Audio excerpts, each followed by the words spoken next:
How do you decide whether to have kids or not? You have to have a solid partner. You have to make sure that the partner is, you can actually analyze through the marriage itself whether, your partner is going to be stable or your partner is going to be there alongside with you while you have a kid and all those like throughout. Because having a kid is not a temporary thing, it's going to be there lifelong. So you have to see whether he is suitable enough to be a father, and first sit and talk it out with your partner.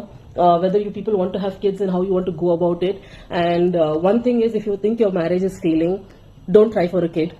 Already failing, it's not going to miraculously become alright after the kid comes, because the kid is one of the reasons why there are so many couples who get separated or divorced because of after a child comes.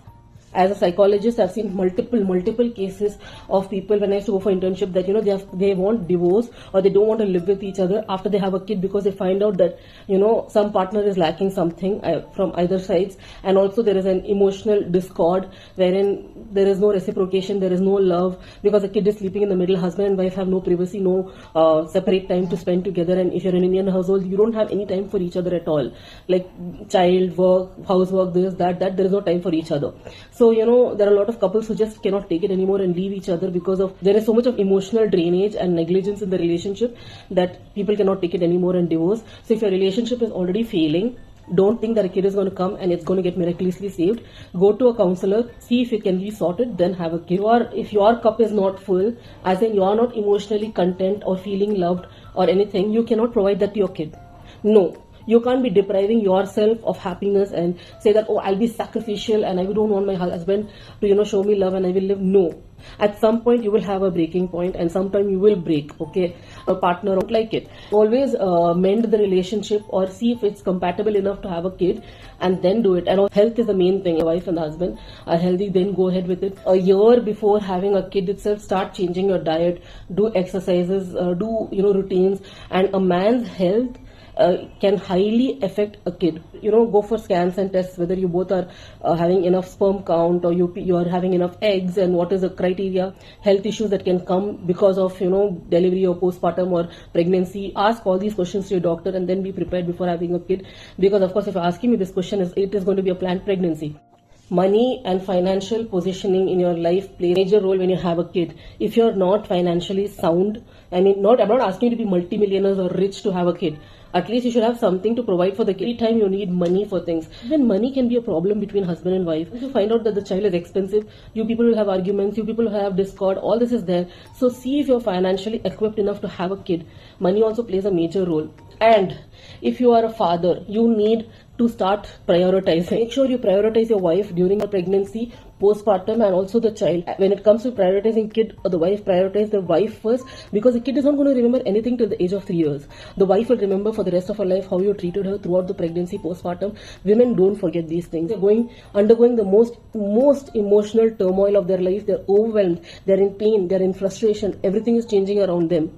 So a husband's duty is he has to be there for that wife, emotionally, mentally, and physically present to take care of her. If you're not physically there, at least emotionally provide support, okay?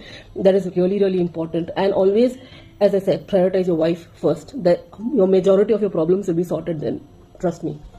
Make sure your husband goes for these postpartum classes, or else learn about it online, because a man finds it really, really difficult, especially in an Indian or an Asian household.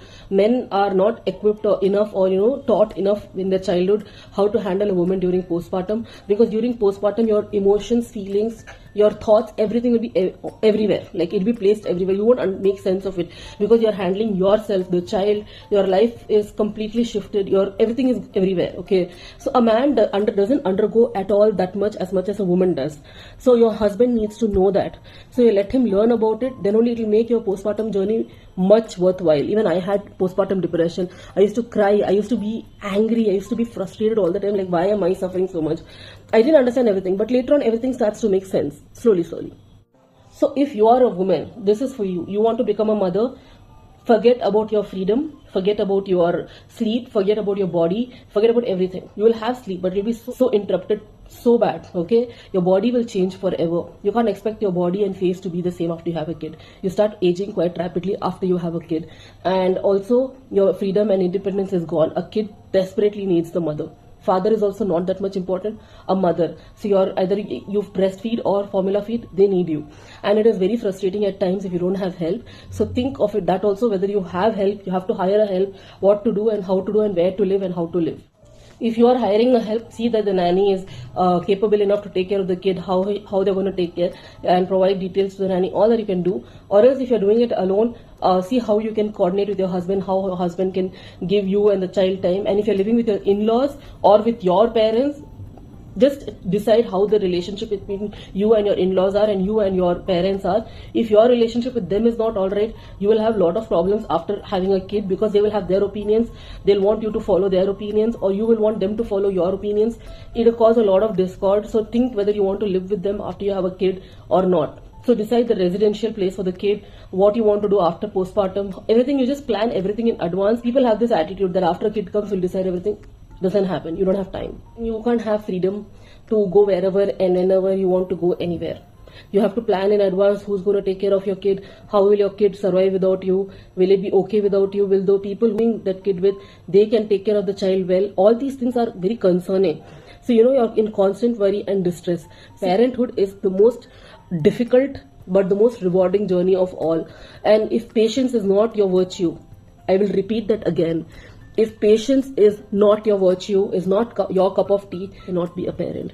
It requires a lot of patience, effort, and lot of love.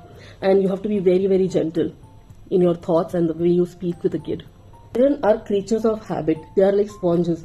How you treat them and how you behave with others, or how your relationship with your partner is, they will see everything and they will unconsciously keep it in their mind, okay? And this will all depend on how their relationship with their partner will be, and how their interaction with other people and how they behave with others will be.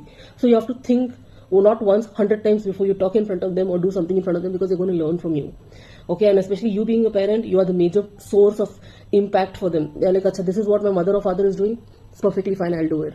So it is difficult, and you will find it extremely hard, thinking that you cannot figure out things in the initial stages.